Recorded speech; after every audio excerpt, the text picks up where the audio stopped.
आखिरकार साईं ट्रस्ट ने माना कि साईं मुस्लिम फकीर थे। ट्रस्ट ने शंकराचार्य से मांगी माफी। साईं मामले में ज्योतिष एवं द्वारका पीठ के शंकराचार्य स्वामी स्वरूपानंद सरस्वती के खिलाफ सुप्रीम कोर्ट में रिट दायर करने वाले मुंबई साईं धाम चैरिटेबल ट्रस्ट के प्रमुख रमेश जोशी ने मीडिया के समक्ष माफी मांगी है। शनिवार को परमहंसी गंगा आश्रम पहुंचे रमेश जोशी ने साईं से संबंधित विभिन्न साहित्य और साक्ष्यों दस्तावेजों के आधार पर यह घोषणा भी की कि साईं मुस्लिम फकीर थे। इस दावे के बाद अब मंदिरों को साईं की मूर्ति को बाहर फेंकना ही चाहिए, क्योंकि हमारे महान देवताओं के मध्य एक मांसाहारी मुस्लिम फकीर का कोई कार्य नहीं। यदि अब भी साईं की प्रतिमा को आप घर में रख रहे हैं तो आपसे बड़ा सनातन धर्म का द्रोही कोई नहीं। साईं बाबा के बारे में बहुत भ्रम फैला है। वे हिंदू थे या मुसलमान? क्या वे कबीर, नामदेव, पांडुरंग आदि के अवतार थे? कुछ लोग कहते हैं कि वे शिव के अंश हैं और कुछ को उनमें दत्तात्रेय का अंश नजर आता है। अन्य लोग कहते हैं कि वे अक्कलकोट महाराज के अंश हैं। इसके विपरीत अब लोग मानने लगे हैं कि वे यवन देश के एक मुस्लिम फकीर थे। क्या सचमुच ऐसा था? जरूर है कि हम अपने संतों पर सवाल उठाएं। जो सोना होगा वह आग में तपकर और कुंदन हो जाएगा। यदि हम आचार्य चतुर्सेन का उपन्यास सोमनाथ पढ़ें तो पता चलता है कि मुगल और अंग्रेजों के शासनकाल में ऐसा अक्सर होता था कि जासूसी या हिंदू क्षेत्र की रैकी करने के लिए सूफी संतों के भेष में फकीरों की टोली को भेजा जाता था, जो गांव या शहर के बाहर डेरा डाल देती थी। इनका काम था सीमा पर डेरा डालकर वहां के लोगों और राजाओं की ताकत का अंदाजा लगाना और प्रजा में विद्रोह भड़काना। अक्सर सूफी संतों की मजार आपको शहर या गांव की सीमा पर मिलेगी, क्योंकि सीमा पर से टोह लेने में आसानी भी होती और खतरा भी नहीं रहता था।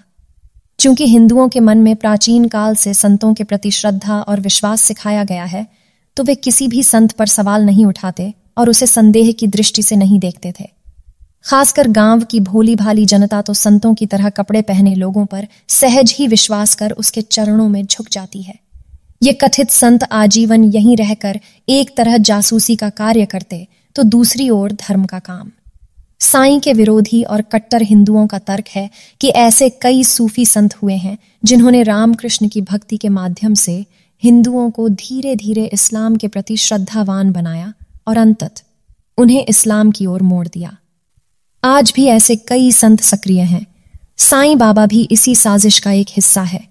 साईं के बारे में ऐसे लोगों का तर्क है कि साईं अपना ज्यादातर वक्त मुस्लिम फकीरों के संग बिताते थे। वे कुछ महीनों तक अजमेर में भी रहे थे। साईं पूर्णत एक मुस्लिम फकीर थे और मुसलमानों की तरह ही उन्होंने अपना संपूर्ण जीवन यापन किया। आओ जानते हैं कि साईं विरोधियों का साईं के बारे में क्या है तर्क। साईं शब्द फारसी का है जिसका अर्थ होता है संत। उस काल में आमतौर पर भारत के पाकिस्तानी हिस्से में मुस्लिम सन्यासियों के लिए इस शब्द का प्रयोग होता था। शिरडी में साईं सबसे पहले जिस मंदिर के बाहर आकर रुके थे, उसके पुजारी ने उन्हें साईं कहकर ही संबोधित किया था। मंदिर के पुजारी को वे मुस्लिम फकीर ही नजर आए, तभी तो उन्होंने उन्हें साईं कहकर पुकारा। साईं ने यह कभी नहीं कहा कि सबका मालिक एक। साईं सच्चरित्र के अध्याय 4, 5, 7 में इस बात का उल्लेख है कि वे जीवन भर सिर्फ अल्लाह मालिक हैं यही बोलते रहे। कुछ लोगों ने उनको हिंदू संत बनाने के लिए यह झूठ प्रचारित किया कि वे सबका मालिक एक हैं भी बोलते थे। यदि वे एकता की बात करते थे तो कभी यह क्यों नहीं कहा कि राम मालिक है या भगवान मालिक है?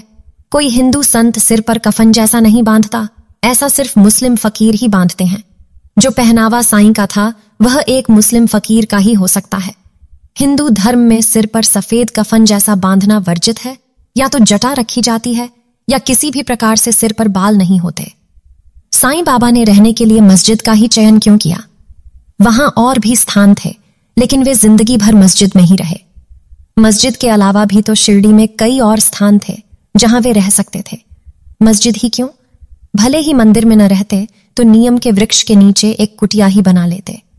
उनके भक्त तो इसमें उनकी मदद कर ही देते।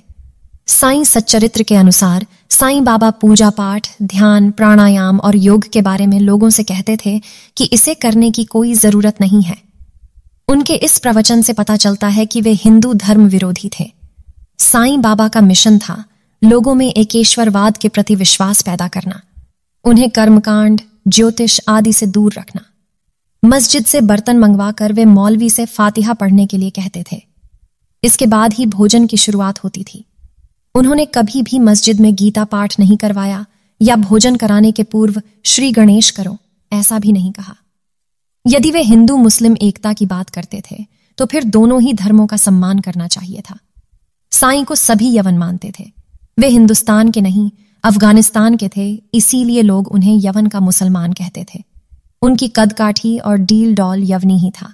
साईं सच्चरित्र के अनुसार एक बार साईं ने इसका जिक्र भी किया था।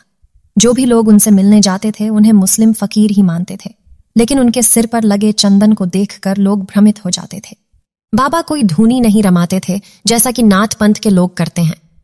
ठंड से बचने के लिए बाबा एक स्थान पर लड़की इकट्ठी करके आग जलाते थे। उनके इस आग जलाने को लोगों ने धूनी रमाना समझा। चूंकि बाबा के पास जाने वाले लोग चाहते थे कि बाबा हमें कुछ ना कुछ दे, तो वे धूनी की राख को ही लोगों को प्रसाद के रूप में दे देते थे। यदि प्रसाद देना ही होता था तो वे अपने भक्तों को मांस मिला हुआ नमकीन चावल देते थे। आजकल साईं बाबा को पुस्तकों और लेखों के माध्यम से ब्राह्मण कुल में जन्म लेने की कहानी को प्रचारित किया जा रहा है। क्या कोई ब्राह्मण मस्जिद में रहना पसंद करेगा? साईं के समय 2 बार अकाल पड़ा, लेकिन साईं उस वक्त अपने भक्तों के लिए कुछ नहीं कर पाए। एक बार प्लेग फैला तो उन्होंने गांव के सभी लोगों को गांव से बाहर जाने के लिए मना किया, क्योंकि कोई जाकर वापस आएगा तो वह भी इस गांव में प्लेग फैला देता। तो उन्होंने लोगों में डर भर दिया कि जो भी मेरे द्वारा खींची गई लकीर के बाहर जाएगा वह मर जाएगा। इस डर के कारण भोली भाली जनता गांव से बाहर नहीं गई और लोगों ने इसे चमत्कार के रूप में प्रचारित किया कि साईं ने गांव की प्लेग से रक्षा की। प्लेग उनके गांव में नहीं आ सका। साईं के पास कई ऐसे लोग आते जाते थे जो उन्हें बाहर की दुनिया का हालचाल बता देते थे। साईं का जन्म 1830 में हुआ, पर इन्होंने आजादी की लड़ाई में भारतीयों की मदद करना जरूरी नहीं समझा, क्योंकि वे भारतीय नहीं थे। वे अंग्रेजों के जासूस थे। अफगानिस्तानी पंडारियों के समाज से थे और उन्हीं के साथ उनके पिता भारत आए थे। उनके पिता का नाम बहरुद्दीन था और उनका नाम चांद मियां। साईं के विरोधी साईं चरित में उल्लेखित घटना का उदाहरण देते हुए कहते हैं कि 1936 में हरि विनायक साठे, एक साईं भक्त ने अपने साक्षात्कार में नरसिम्हा स्वामी को बोला था कि बाबा किसी भी हिंदू देवी देवता या स्वयं की पूजा मस्जिद में नहीं करने देते थे, न ही मस्जिद में किसी देवता के चित्र वगैरह लगाने देते। एक बार उन्होंने शिवरात्रि के अवसर पर बाबा से पूछा कि वे बाबा की पूजा महादेव या शिव की तरह कर सकते हैं, तो बाबा ने साफ इनकार कर दिया, क्योंकि वे मस्जिद में किसी भी तरह के हिंदू तौर तरीके का विरोध करते थे। फिर भी साठे साहेब और मेघा रात में फूल, बेलपत्र, चंदन लेकर मस्जिद की सीढ़ियों पर बैठकर चुपचाप पूजा करने लगे। तब तात्या पाटिल ने उन्हें देखा तो पूजा करने के लिए मना किया। उसी वक्त साईं की नींद खुल गई और उन्होंने जोर जोर से चिल्लाना और गालियां देना शुरू कर दिया, जिससे पूरा गांव इकट्ठा हो गया और उन्होंने साठे और मेघा को खूब फटकार लगाई। साईं सच्चरित्र साईं भक्तों और शिरडी साईं संस्थान द्वारा बताई गई साईं के बारे में सबसे उचित पुस्तक है। पुस्तक के पेज नंबर 17, 28, 29, 40, 58, 78, 120, 150, 174 और 183 पर साईं ने अल्लाह मालिक बोला, ऐसा लिखा है। पूरी पुस्तक में साईं ने एक बार भी किसी हिंदू देवी देवता का नाम नहीं बोला और न ही कहीं सबका मालिक एक बोला। साईं भक्त बताएं कि जो बात साईं ने अपने मुंह से कभी कही ही नहीं, उसे साईं के नाम पर क्यों प्रचारित किया जा रहा है। साईं को राम से जोड़ने की साजिश 12 अगस्त 1997 को गुलशन कुमार की हत्या के ठीक 6 महीने बाद 1998 में साईं नाम के एक नए भगवान का अवतरण हुआ। इसके कुछ समय बाद 28 मई 1999 में बीवी नंबर 1 फिल्म आई, जिसमें साईं के साथ पहली बार राम को जोड़कर AUM साईं राम गाना बनाया था। बाबा बाजार से खाद्य सामग्री में आटा, दाल, चावल, मिर्च, मसाला, मटन आदि सब मंगाते थे और इसके लिए वे किसी पर निर्भर नहीं रहे थे। भिक्षा मांगना तो उनका ढोंग था। बाबा के पास घोड़ा भी था। शिरडी के अमीर हिंदुओं ने उनके लिए सभी तरह की सुविधाएं जुटा दी थीं। उनके कहने पर ही कृष्णा माई गरीबों को भोजन करवाती थीं, मस्जिद में साफ सफाई करती थीं और सभी तरह की देख रेख का कार्य करती थीं। साईं मेघा की ओर देखकर कहने लगे, तुम तो एक उच्च कुलीन ब्राह्मण हो और मैं बस निम्न जाति का यवन मुसलमान, इसलिए तुम्हारी जाति भ्रष्ट हो जाएगी, इसलिए तुम यहां से बाहर निकलो। साई सच्चरित्र अध्याय 28 *। एक एकादशी को उन्होंने पैसे देकर केलकर को मांस खरीदने लाने को कहा। साईं सच्चरित्र अध्याय 38। एस्टरिस्क बाबा ने एक ब्राह्मण को बलपूर्वक बिरयानी छकने को कहा। साईं सच्चरित्र अध्याय 38। एस्टरिस्क साईं सच्चरित्र अनुसार साईं बाबा गुस्से में आते थे और गालियां भी बकते थे। ज्यादा क्रोधित होने पर वे अपने भक्तों को पीट भी देते थे। बाबा कभी पत्थर मारते और कभी गालियां देते। पढ़ें 6, 10, 23 और 41 साईं सच्चरित्र अध्याय। एस्टरिस्क बाबा ने स्वयं कभी उपवास नहीं किया और न ही उन्होंने किसी को करने दिया।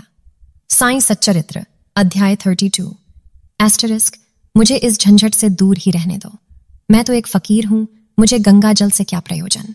साईं सच्चरित्र अध्याय 28। अगर आपको वीडियो अच्छा लगा तो चैनल को लाइक और सब्सक्राइब करें।